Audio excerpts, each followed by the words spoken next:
Remember how long thou hast already put off these things, and how often a certain day and hour as it were, having been set unto thee by the gods, thou hast neglected it.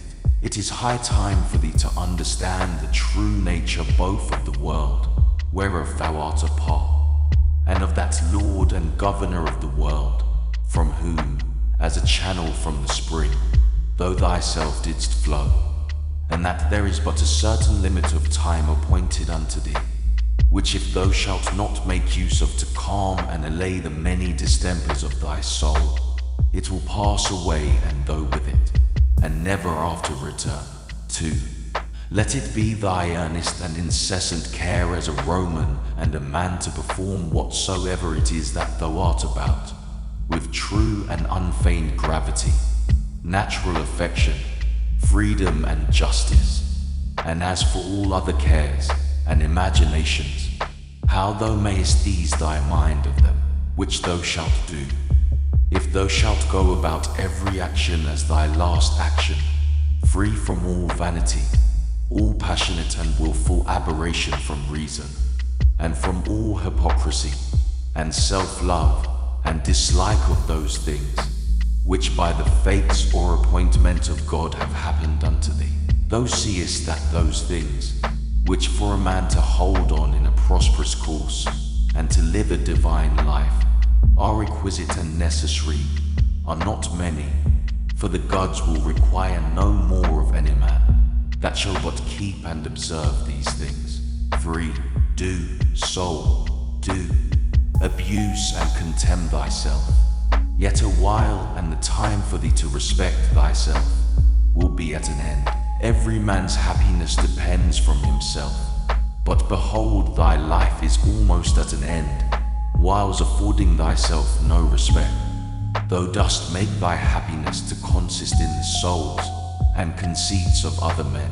For why should any of these things that happen externally so much distract thee? Give thyself leisure to learn some good thing, and cease roving and wandering to and fro. Thou must also take heed of another kind of wandering, for they are idle in their actions, who toil and labor in this life, and have no certain scope to which to direct all their motions and desires. For not observing the state of another man's soul, scarce was ever any man known to be unhappy. Tell whosoever they be that intend not, and guide not by reason and discretion the motions of their own souls, they must of necessity be unhappy. 6. These things thou must always have in mind. What is the nature of the universe, and what is mine in particular? This unto that what relation it hath, what kind of part of what kind of universe it is, and that there is nobody that can hinder thee, but that thou mayest always both do and speak those things which are agreeable to that nature, whereof thou art a part. 7. Theophrastus, where he compares sin with sin, as after a vulgar sense such things I grant may be compared, says well and like a philosopher, that those sins are greater which are committed through lust, than those which are committed through anger. For he that is angry seems with a kind of grief and close contraction of himself to turn away from reason. But he that sins through lust, being overcome by pleasure, doth in his very sin bewray a more impotent and unmanlike disposition.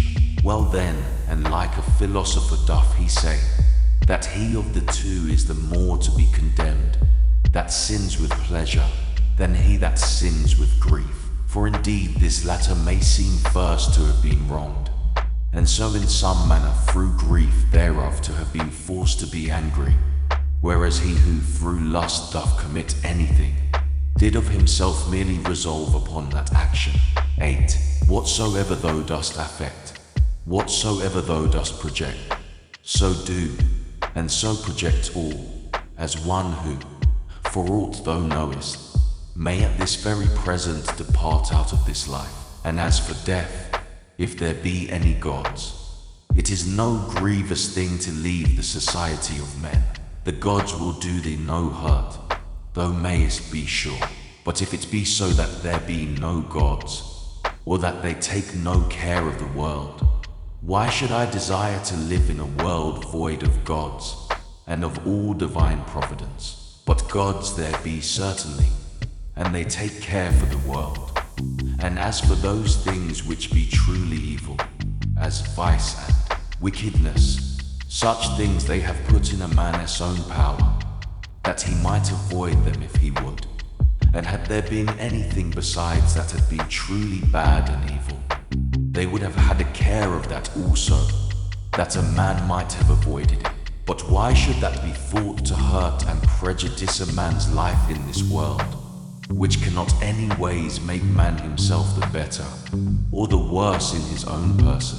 Neither must we think that the nature of the universe did either through ignorance pass these things, or if not as ignorant of them, yet as unable either to prevent, or better to order and dispose them. It cannot be that she through want either of power or skill should have committed such a thing, so as to suffer all things both good and bad, equally and promiscuously, to happen unto all both good and bad. As for life therefore, and death, honor and dishonor, labor and pleasure, riches and poverty, all these things happen unto men indeed, both good and bad, equally, but as things which of themselves are neither good nor bad, because of themselves, neither shameful nor praiseworthy. Ix.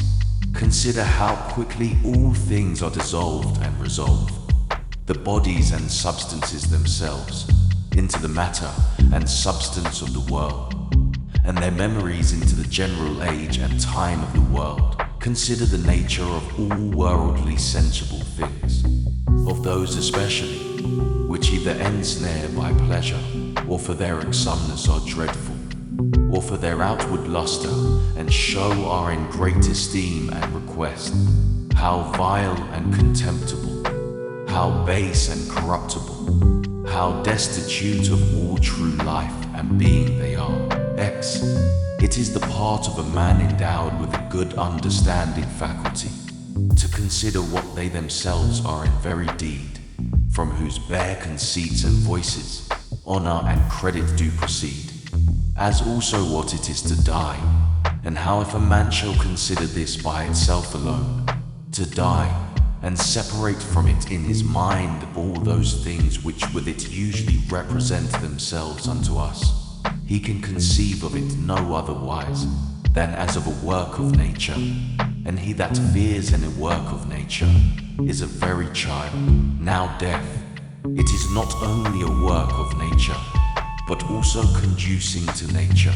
Zai, consider with thyself how man, and by what part of his, is joined unto God, and how that part of man is affected when it is said to be diffused. There is nothing more wretched than that soul, which in a kind of circuit compass of all things, searching, as he saith, even the very depths of the earth, and by all signs and conjectures prying into the very thoughts of other men's souls, and yet of this is not sensible, that it is sufficient for a man to apply himself wholly, and to confine all his thoughts and cares to the tendance of that spirit which is within him, and truly and really to serve him.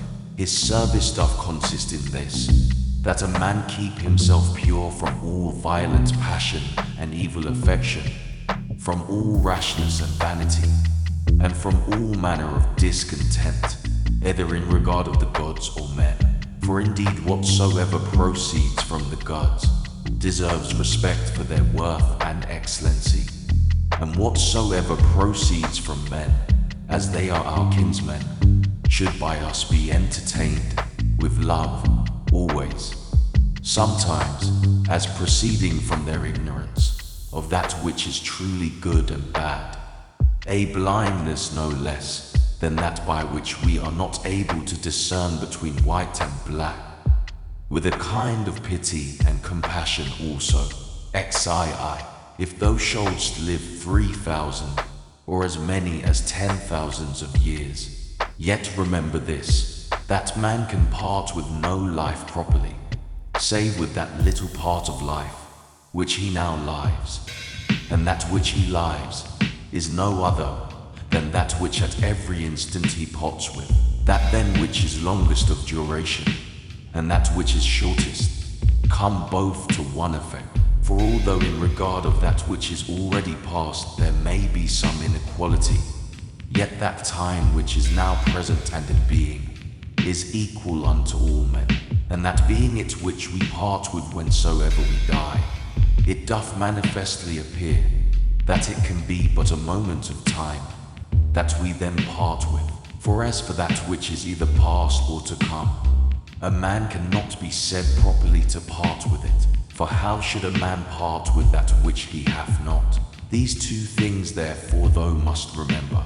First, that all things in the world from all eternity, by a perpetual revolution of the same times and things ever continued and renewed, are of one kind and nature, so that whether for 100 or 200 years only, or for an infinite space of time, a man see those things which are still the same, it can be no matter of great moment. And secondly, that life which any the longest liver, or the shortest liver parts with, is for length and duration the very same, for that only which is present is that which either of them can lose, as being that only which they have. For that which he hath not, no man can truly be said to lose. 13. Remember that all is but opinion and conceit, for those things are plain and apparent, which were spoken unto Monimus the Cynic. And as plain and apparent is the use that may be made of those things, if that which is true and serious in them be received as well as that which is sweet and pleasing. XIV. A man's soul doth wrong and disrespect itself first and especially, when as much as in itself lies it becomes an aposteme, and as it were an excrescency of the world. For to be grieved and displeased with anything that happens in the world is direct apostasy from the nature of the universe, part of which all particular natures of the world are. Secondly, when she either is averse from any man, or led by contrary desires or affections, tending to his hurt and prejudice, such as are the souls of them that are angry. Thirdly, when she is overcome by any pleasure or pain. Fourthly, when she doth dissemble, and covertly and falsely either doth or saith anything. Fifthly, when she doth either affect or endeavour anything to no certain end, but rashly and without due ratiocination and consideration, how consequent or inconsequent it is to the common end. For even the least things ought not to be done without relation unto the end. And the end of the reasonable creatures is to follow and obey him, who is the reason as it were, and the law of this great city, an ancient commonwealth. XV. The time of a man's life is as a point, the substance of it ever flowing, the sense obscure, and the whole composition of the body tending to corruption. His soul is restless, fortune uncertain, and fame doubtful. To be brief, as a stream, so are all things belonging to the body. As a dream, or as a smoke, so are all that belong unto the soul. Our life is a warfare, and a mere pilgrimage. Fame after life is no better than oblivion. What is it then that will adhere and follow? Only one thing, philosophy.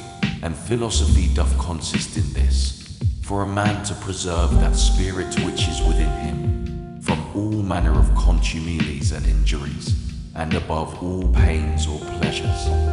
Never to do anything either rashly, or feignedly, or hypocritically, wholly to depend from himself and his own proper actions, all things that happen unto him to embrace contentedly, as coming from him from whom he himself also came, and above all things, with all meekness and a calm cheerfulness, to expect death, as being nothing else but the resolution of those elements, of which every creature is composed. And if the elements themselves suffer nothing by this their perpetual conversion of one into another, that dissolution and alteration, which is so common unto all, why should it be feared by any? Is not this according to nature?